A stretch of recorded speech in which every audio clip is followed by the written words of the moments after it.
Arrivé troisième au premier tour de la présidentielle libérienne, Charles Brumskine pense qu'il est dans l'intérêt du Libéria que le processus soit suspendu pour déterminer les failles afin de mettre un nouveau système en place et organiser la tenue d'un nouveau scrutin.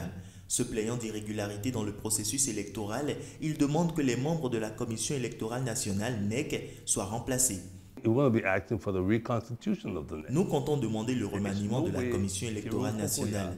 Jérôme Korkoya et son équipe ne devraient pas être autorisés à organiser des élections dans ce pays, car il n'y a aucune chance qu'elles soient libres et transparentes. Le parti de ce candidat est l'une des 3 formations politiques qui ont contesté les résultats du premier tour du 10 octobre. L'audience prévue jeudi de la Cour suprême du Libéria sur ces allégations d'irrégularité avec la présence des membres de la NEC a été reportée à vendredi.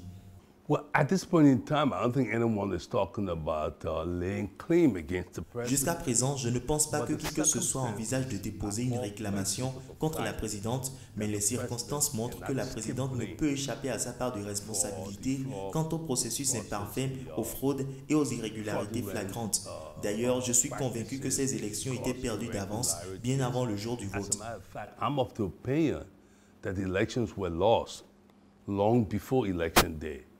Le déroulement du premier tour a été salué comme largement crédible par les observateurs nationaux et internationaux, malgré certaines irrégularités.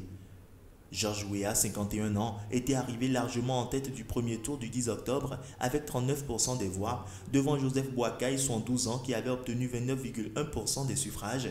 Charles Brumskine en avait obtenu 9,6%.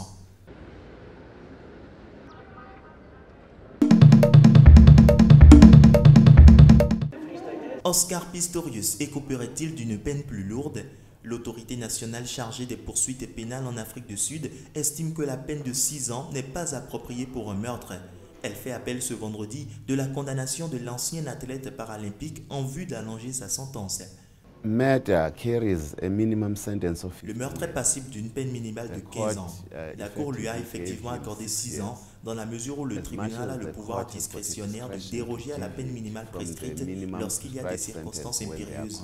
Mais dans ce cas-ci, nous disons que le tribunal a été trop indulgent.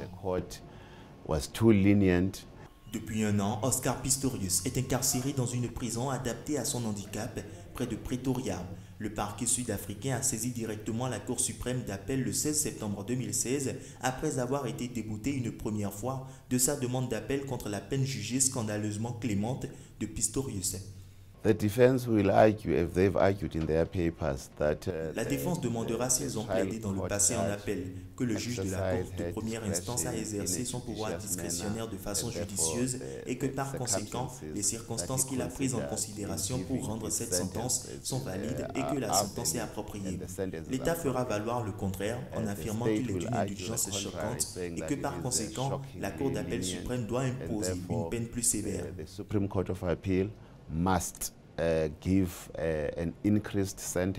Selon les médias sud-africains, Pistorius est placé sous surveillance 24/24 après avoir tenté en août de se tailler les veines. Le champion paralympique purge depuis le 6 juillet 2016 sa peine pour le meurtre de sa petite amie, Riva Steenkamp. Cette cité est l'un des endroits les plus dangereux d'Afrique du Sud. Dans cette banlieue de Durban, des tueurs à gages sont recrutés et s'affrontent dans une série de meurtres politiques. Des assassinats commis pour prendre le contrôle de la branche locale du parti au pouvoir, l'ANC. Depuis 2014, cette guerre a fait plus de 90 victimes.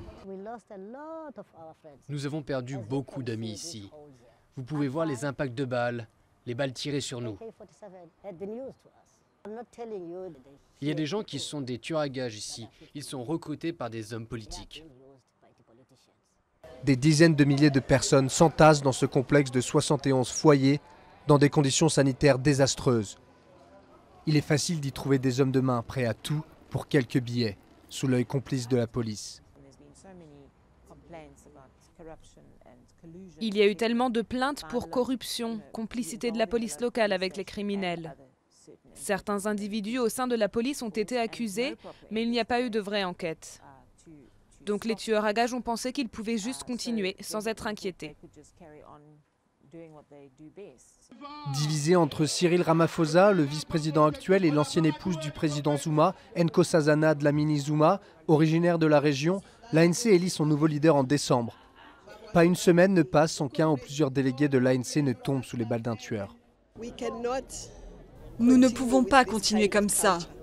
C'est contraire à l'esprit de notre parti. Le contrôle du KwaZulu-Natal est essentiel dans la guerre de succession du président Zuma. En cas de victoire de l'ANC aux prochaines élections, le leader du parti pourrait bien se retrouver à la tête du pays.